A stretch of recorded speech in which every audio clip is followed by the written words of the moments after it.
Hoje vamos falar de coisa boa, vamos falar de samba.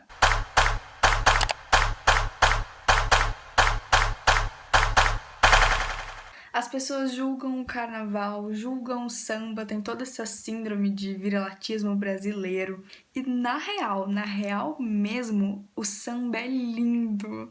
O samba vem do povo, o samba vem da resistência, o samba vem de toda uma mistura do povo escravizado com os baianos, com todo o Rio de Janeiro do século XIX em ebulição.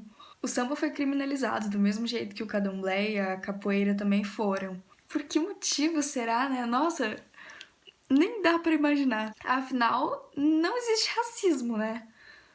Vi tanta gente falando por aí que tinha até racismo reverso. Os sambistas se reuniam em casas de tias e avós, as verdadeiras matriarcas que persistiam com a cultura africana dentro do coração. Pensa você viver com tantas opressões e mesmo assim você achar resistência na música, você se conectar com seus ancestrais e com a sua cultura, mesmo sendo completamente marginalizado. Sem contar que no século XIX a gente tem todo um processo de favelização, né, gente? A gente sabe muito bem quem foi morar nas favelas. Assim, não existem palavras o suficiente para dizer o quanto que o samba é importante, o quanto ele é atual e o quanto ele fala o tempo inteiro sobre o dia a dia, o quanto ele fala o tempo inteiro sobre o Brasil que realmente tá num retrato onde nunca foi pintado e emoldurado. Agora que eu já disse a introdução do meu amor ao samba, escutem isso.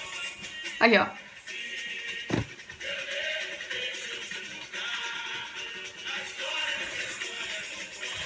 Amém.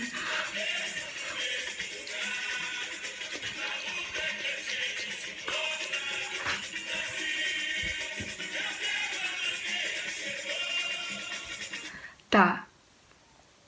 Respira. Eu escutando essa música assim, chorando de emocionada. Porque, meu Deus, que música boa, que música linda. E isso que vocês só escutaram alguns segundos. Alguns segundos. Eu vou repetir, vocês só escutaram alguns segundos e eu vou fazer toda uma análise dessa música, porque pra mim ela é a melhor de todas. Toda vez que eu escuto eu choro, seja no samba da Mangueira, minha escola de samba, ou seja na voz da deusa Maria Bethânia, tanto faz. Sempre choro, sempre me emociono. É incrível quanto eles colocam toda essa carga ativista, é incrível como eles colocam toda essa carga realmente política. A música que eu vou analisar hoje com vocês se chama História pra Ninar Gente Grande. O link da música vai estar aqui embaixo, como em todos os vídeos, mas nesse eu vou colocar os dois, tanto da Mangueira quanto da Maria Bethânia. É um sambinha da minha escola, Mangueira. Foi a sinopse de 2019, se não me engano.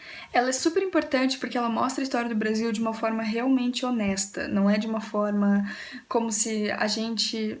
Não é do mesmo jeito que a gente cresce achando que é a verdade, né? A gente precisa escutar, a gente precisa saber, a gente precisa realmente aprender a história, mas não de uma forma como ler e decorar o que está escrito nos livros. Porque se a gente for ler e decorar o que está nos livros, o que a gente vai entender é Cristóvão de Colombo chegou aqui, invadiu o Brasil e a gente nem vê como invasão, né? A gente chega e a gente fala descobriu o Brasil, como se a América Latina, como se aqui o nosso gigantesco Brasil não fosse habitado por milhões e milhões de etnias, milhões e milhões de indígenas. A gente precisa muito ser ativo na história, a gente precisa perceber a história, a gente precisa ver que realmente não são descobrimentos, mas sim invasões, sucessivas invasões e genocídios de indígenas. Isso é tão importante para a gente parar e repensar também o que está acontecendo hoje no Brasil. A gente tem que ressignificar a história e estudar ela ativamente. Não ir pelo senso comum e achar que aqueles supremacistas brancos que estão em estátuas são heróis, quando na verdade eles são genocidas. Eu vi aqui uma definição muito boa dessa música e eu não sei se foi o compositor, o Leandro, né? Ou se foi esse site mesmo, mas do mesmo jeito vou deixar o link aqui embaixo do site que disse. É o site Sam Brasil. Ele é um site de pessoas que escrevem independentemente, tudo em prol do samba, achei lindo. Mas ele dá uma definição muito boa, foi a melhor definição que eu vi até agora. História para ninar gente grande é um olhar possível para a história do Brasil, uma narrativa baseada nas páginas ausentes. Se a história oficial é uma sucessão de versões dos fatos, o enredo que propõe é uma outra versão. Com o povo chegado a novelas, romances, mocinhos, bandidos, reis, descobridores e princesas, a história do Brasil foi transformada em uma espécie de partida de futebol, na qual preferimos torcer para quem ganhou. Esquecemos, porém, que na torcida pelo vitorioso, os vencidos fomos nós. Ao dizer que o Brasil foi descoberto e não dominado e saqueado, ao dar contorno heróico aos feitos que, na realidade, roubaram o protagonismo do povo brasileiro, ao selecionar heróis dignos de serem eternizados em forma de estátuas, ao propagar o mito do povo pacífico, ensinando que as conquistas são fruto da sucessão de uma princesa e não do resultado de muitas lutas, conta-se uma história na qual as páginas escolhidas uninam na infância para que, quando gente grande, você continue em sono profundo. Galera, essa foi a melhor definição de um samba que eu já vi na vida. Meu agradecimento especial para quem escreveu essas linhas. Pelo amor de Deus, que coisa mais linda! Isso, o samba dialoga com a história, o samba dialoga com o tempo, o samba dialoga com a resistência acima de tudo. O samba é uma reza. Putz, eu sou apaixonada por samba. Eu vou deixar aqui embaixo também a minha playlist de samba pra vocês, porque tudo pra mim. Então é o seguinte, gente, eu vou pegar a letra dessa música e a gente vai analisar juntos. Ei, se você tá gostando desse vídeo, deixe seu like, deixe seu comentário e me conta qual o seu samba favorito. Só, começa assim. Brasil, meu nego, deixa eu te contar a história que a história não conta. O avesso do mesmo lugar, na luta é que a gente se encontra. Então ele retoma toda essa ideia de luta, essa ideia de resistência, essa ideia de que não é um povo pacífico e que tivemos muitas lutas aqui para, no fim, ser dominado e saqueado e utilizado de mão de obra e ser escravizado. Eu acho incrível que ele já começa com o meu nego, deixa eu te contar a história que a história não conta. Porque conhecimento é poder, é triste falar isso, mas a educação, ela é uma coisa muito importante. E a gente vê muita gente hoje colocando a educação como se fosse um investimento, ao ponto de colocar valor e a educação ser uma coisa que você teria que dar dinheiro para ser, o que infelizmente hoje é uma realidade, mas que não deveria ser isso, né? Todo mundo deveria ter acesso à educação, oportunidades iguais e a uma oportunidade de vida digna, que é o que não acontece, né? Principalmente quando a gente olha para toda uma raiz escravocrata, para todas essas estátuas que hoje estão sendo enaltecidas. Aí vem a parte que eu gosto. Brasil, meu dengo, a mangueira chegou, com versos que o livro apagou. Desde 1500 tem mais invasão do que descobrimento. Tem sangue retinto pisado, atrás do herói emoldurado. Mulheres, tamoios, mulatos. Eu quero um país que não está no retrato. Uma coisa que a gente fala muito sobre a história é justamente de que, com o passar do tempo, algumas figuras são reconstruídas em forma de como se fosse um retrato para dar uma personificação, né? E isso acontece muito com, por exemplo, a gente olhando as estátuas desses supremacistas brancos, genocidas que são tidos como heróis. Essas pessoas que têm nomes de ruas lá em São Paulo. A grande avenida que tem é do Castelo Rio Branco. Parabéns, um grande genocida, sabe? Um cara que realmente não deveria ter uma rua com o seu nome. Muito menos a primeira avenida de São Paulo, né? Eu acho muito bom, eles colocam exatamente o que precisa ser dito e o que a gente esquece de falar o tempo inteiro, que é toda a história do Brasil teve muito mais invasão do que descobrimento.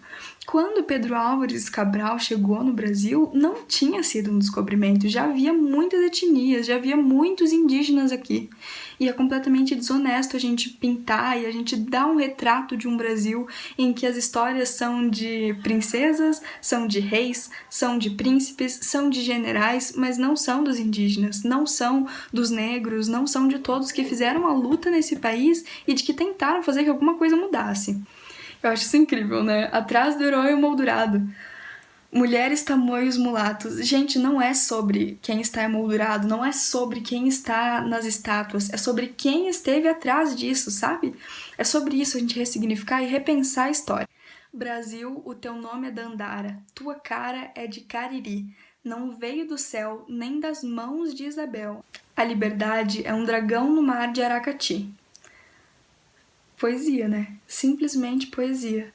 E eu acho lindo que ele fala, não veio do céu nem das mãos de Isabel. A gente tem uma ideia de que toda a lei da não escravatura, né? Eu nem me lembro qual é o nome dessa lei, mas acho que é isso mesmo.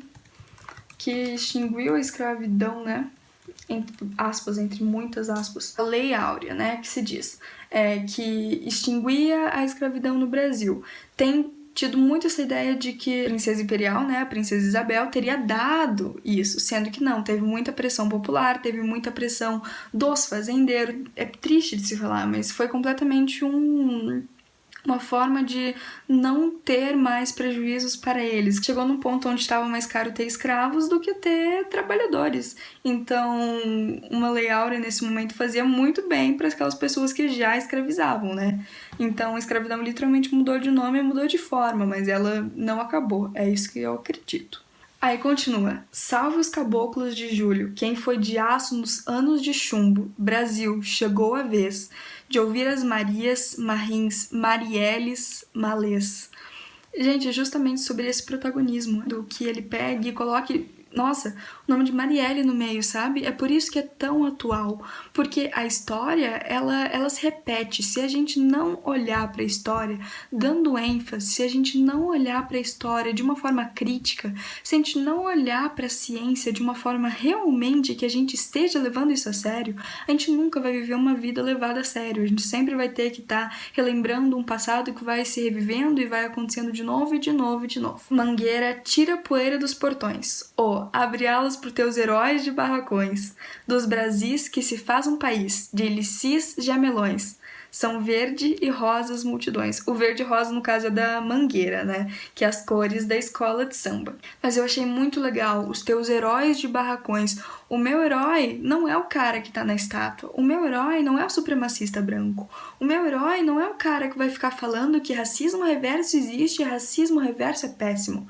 Não. O meu herói é um herói de barracão. O meu Brasil não é um Brasil que trouxe estrangeiros pra cá numa reforma eugenista.